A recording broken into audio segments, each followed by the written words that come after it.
अभी जो 25-26 अक्टूबर वाला वीकेंड गया उसमें आपने दो नाम जरूर सुने होंगे, LIC और अडानी, और साथ में एक आरोप कि सरकार ने अडानी को LIC से पैसे दिलवा दिए।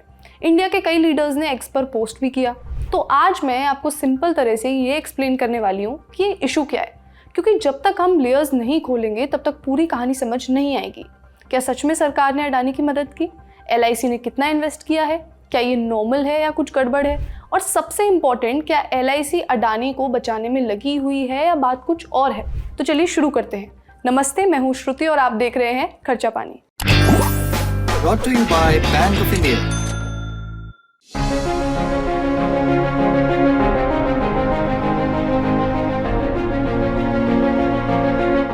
तो बात शुरू करते हैं वॉशिंगटन पोस्ट की एक रिपोर्ट से। वॉशिंगटन पोस्ट एक न्यूज़ एजेंसी है, उसने 24 अक्टूबर को एक रिपोर्ट पब्लिश की। उनका क्लेम था कि इंडियन गवर्नमेंट ने मई 2025 में एक प्लान बनाया था LIC के थ्रू अडानी ग्रुप में लगभग $3.9 बिलियन, मतलब करीब 33,000 करोड़ रुपए इन्वेस्ट करने का।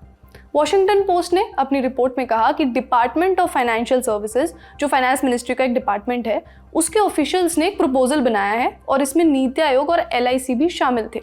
इस प्लान के दो ऑब्जेक्टिव्स थे, signalling confidence in Adani group और encouraging participation from other investors, मतलब बाकी इन्वेस्टर्स को भी कॉन्फिडेंस देना कि अडानी में इन्वेस्ट करना सेफ है। उस रिपोर्ट में मेंशन किया गया है कि ये प्रपोजल तब आया जब अडानी ग्रुप एक कर्ज की परेशानी में था और US में उनके खिलाफ स्क्रूटिनी भी चल रही थी। और फिर मई 2025 में क्या हुआ? अडानी पोर्ट्स ने एक बॉन्ड इशू निकाला करीब 5,000 करोड़ रुपए का, और उस बॉन्ड का इन्वेस्टर था LIC। अब वॉशिंगटन पोस्ट ने ये क्लेम किया है कि उन्हें ये इन्फॉर्मेशन एक इंटरनल डॉक्यूमेंट से मिली है जो सिर्फ उनके पास है।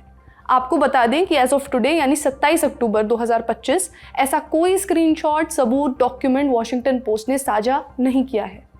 अब इस पर LIC ने क्या बोला? LIC ने इस रिपोर्ट को एकदम साफ शब्दों में रिजेक्ट कर दिया। उन्होंने कहा false, baseless and far from the truth. LIC ने अपने स्टेटमेंट में बोला कि कोई भी ऐसा डॉक्यूमेंट या प्लान कभी प्रिपेयर ही नहीं हुआ जिसमें LIC को अडानी में पैसे लगाने के लिए कहा गया हो।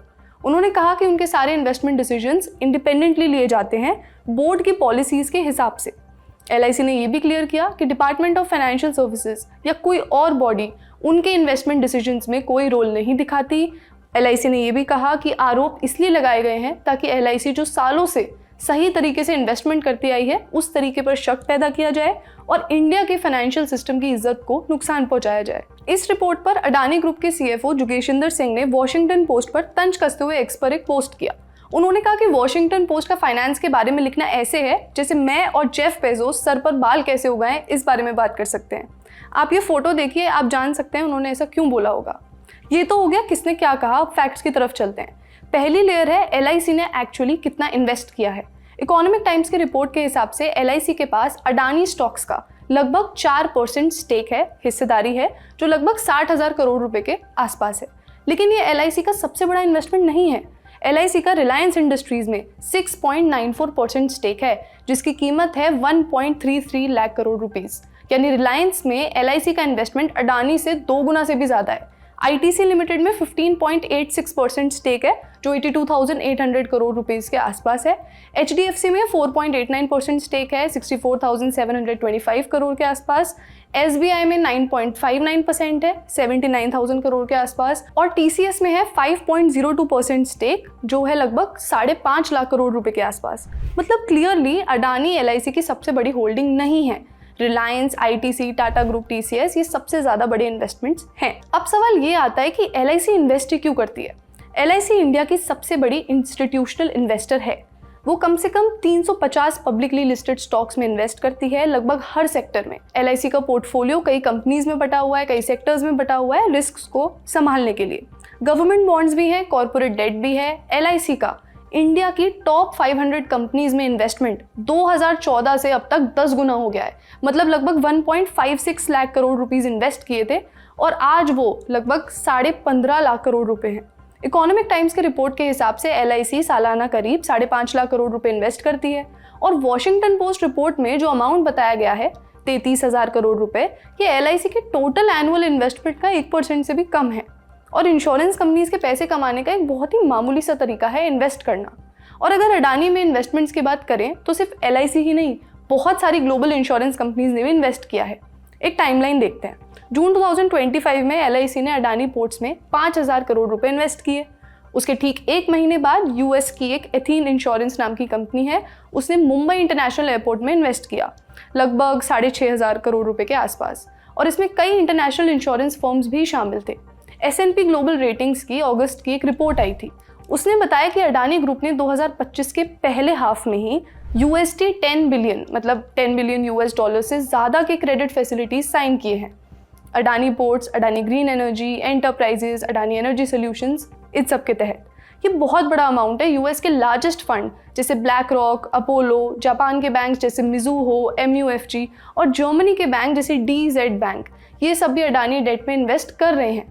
तो सवाल आता है कि जब इतनी सारी ग्लोबल कंपनीज इन्वेस्ट कर रही हैं, इंश्योरेंस कंपनीज कर रही हैं, तो सिर्फ LIC को टारगेट क्यों किया जा रहा है? अब एक और नंबर देखते हैं, अडानी के टोटल कर्जे में LIC का हिस्सा कितना है, LIC कितना एक्सपोज्ड है। इकोनॉमिक टाइम्स की रिपोर्ट के हिसाब से अडानी का टोटल कर्जा है लगभग 2.5 लाख करोड़ रुपए, और LIC के इन्वेस्टमेंट की हिस्सेदारी अडानी ग्रुप के कर्जे में 2% से भी कम है। ये बहुत छोटा परसेंटेज है। इकोनॉमिक टाइम्स की एक रिपोर्ट ने यह भी बताया कि अडानी के पास 90,000 करोड़ का एनुअल ऑपरेटिंग प्रॉफिट है और 60,000 करोड़ का कुछ कैश है। मतलब अगर अडानी आज डिसाइड करे कि कोई नया इंफ्रास्ट्रक्चर प्रोजेक्ट नहीं बनाना, तो वो अपना पूरा कर्ज 3 साल में क्लियर कर सकता है। इस नंबर से ये पता लगता है कि LIC का पैसा एक नॉर्मल तरह से एक प्राइवेट कंपनी में लगा हुआ है, किसी और कंपनी की तरह। अब जानते हैं कि एक्सपर्ट्स का क्या कहना है इस पूरे मैटर पर। LIC के पूर्व चेयरमैन सिद्धार्थ मोहंती ने कहा कि गवर्नमेंट कभी डायरेक्टली या इनडायरेक्टली LIC के किसी भी इन्वेस्टमेंट डिसीजन में इंटरफेयर नहीं करती। उन्होंने वॉशिंगटन पोस्ट की रिपोर्ट को मिसलीडिंग नैरेटिव कहा और डिमांड किया कि जो अनवेरिफाइड कंटेंट है उसे हटाया जाए। एनालिस्ट का मानना है कि दुनिया की इंश्योरेंस कंपनीज इंफ्रास्ट्रक्चर में इन्वेस्टमेंट अब बढ़ चढ़कर कर रही हैं, क्योंकि उनसे लंबे समय तक अच्छे रिटर्न्स मिलते हैं। जैसा कि आपको मालूम है, पिछले कुछ सालों से इंडिया के इंफ्रास्ट्रक्चर सेक्टर को खूब इन्वेस्टमेंट मिल रहा है। अडानी ग्रुप उसमें लीड कर रहा है। वहीं दूसरी तरफ मुंबई बेस्ड एनालिस्ट हेमेंद्र हजारी ने कहा कि LIC का इन्वेस्टमेंट स्टेट पैट्रोनेज को सिग्नल करता है। सुनिए एक्सपर्ट क्या कहते हैं। LIC की भी बात करूं तो सैकड़ों कंपनियों में इनका पैसा लगा हुआ, और निश्चित रूप से वो कंपनियां प्राइवेट भी हैं, और बाकी इंश्योरेंस कंपनियों के पोर्टफोलियो को भी अगर आप देखेंगे तो उन कंपनियों ने भी काफी पैसा प्राइवेट कंपनियों में इन्वेस्ट किया हुआ है। तो इसमें कोई परेशानी नहीं है, क्योंकि जो भी कंपनी इंडिया में बन रही है वो कंपनीज एक्ट 2013 के नियम कानून के हिसाब से बन रही है, और वहां जो इन्वेस्टमेंट भी किया जा रहा है वो IRDA, या मैं ऐसा कहूं कि जो इंश्योरेंस कंपनी है उसके जो बोर्ड अप्रूव्ड रूल्स रेगुलेशन है उसके हिसाब से किए जा रहे हैं।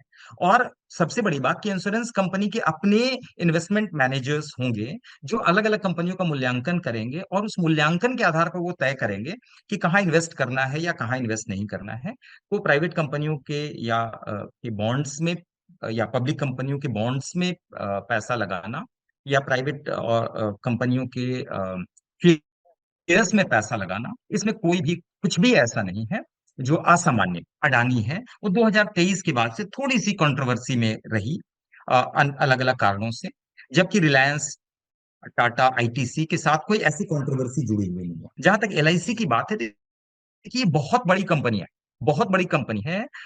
जितने इसके एम्प्लॉइज हैं, 90,000 से ज्यादा इसके एम्प्लॉइज हैं।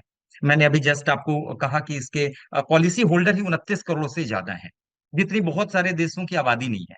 जितने इस कंपनी जितना ये कंपनी अपने पॉलिसी होल्डर्स से अमाउंट कलेक्ट कर लेती है, उतना बहुत सारी कंपनियों का GDP नहीं होगा। तो हम, और एक जो अभी बात हो रही थी तो मैंने कहा कि बहुत सामान्य लोगों का पैसा लगा होता है। तो जब सामान्य लोगों का पैसा लगा हुआ है तो चिंता करना वाजिब है। और मेरा मानना है कि जब कोई चिंता होती है या जब कोई कंसर्न आता है तो उस कंसर्न पे बात होने में कोई बुराई नहीं है, बात होनी चाहिए। और अगर बात ही नहीं हो तो वो भी अपने आप में बुरी बात है कि बात क्यों नहीं हो रही है, क्योंकि बात होगी तो डिस्कशन होगा, एकेडमिक डिस्कशंस भी होंगे, पॉलिटिकल डिस्कशंस भी होंगे, फाइनेंशियल डिस्कशंस भी होंगे, और इन डिस्कशन से न सिर्फ एक कंपनी को बल्कि दूसरी कंपनियों को भी कुछ सीखने का मौका मिलता है। तो बेसिकली इंस्टीट्यूशनल इन्वेस्टर्स जैसे LIC, इनका ऐसे इन्वेस्ट करना एक नॉर्मल प्रोसेस है। बड़ी कंपनियों में मेजर होल्डर्स जैसे LIC, foreign funds, insurance companies, ये सब पोर्टफोलियोज मेंटेन करते हैं। LIC अपने पोर्टफोलियो में हर साल लगभग 5.5 लाख करोड़ रुपए इन्वेस्ट करती है। उनका काम ही है कि वो हाईएस्ट रिटर्न्स बनाए अपने पॉलिसी होल्डर्स के लिए, सावधानी बरतते हुए पर रिटर्न्स बनाए। इंफ्रास्ट्रक्चर बॉन्ड्स ऐसे इन्वेस्टर्स के लिए अट्रैक्टिव इसलिए होते हैं क्योंकि वो स्थायी रिटर्न्स देते हैं। तो LIC का अडानी पोर्ट्स बॉन्ड्स के AAA रेटेड बॉन्ड में इन्वेस्ट करना उनकी रोज़मर्रा की इन्वेस्टमेंट स्ट्रैटेजी का हिस्सा भी हो सकता है। और LIC ने सिर्फ अडानी में ही नहीं इन्वेस्ट किया है, उनका एक्सपोजर टाटा ग्रुप में भी है, उनका एक्सपोजर आदित्य बिरला ग्रुप में भी है। तो कह सकते हैं कि ये शायद एक नॉर्मल डाइवर्सिफिकेशन है। लेकिन एक बात तय है, ट्रांसपेरेंसी यानी पारदर्शिता बहुत ज़रूरी है। आपको क्या लगता है, वॉशिंगटन पोस्ट की इस रिपोर्ट के क्या मायने हो सकते हैं? हमें कमेंट्स में बताइए। आज का खर्चा पानी यहीं तक। अपना ख्याल रखिए और देखते रहिए द ललन टॉप। शुक्रिया।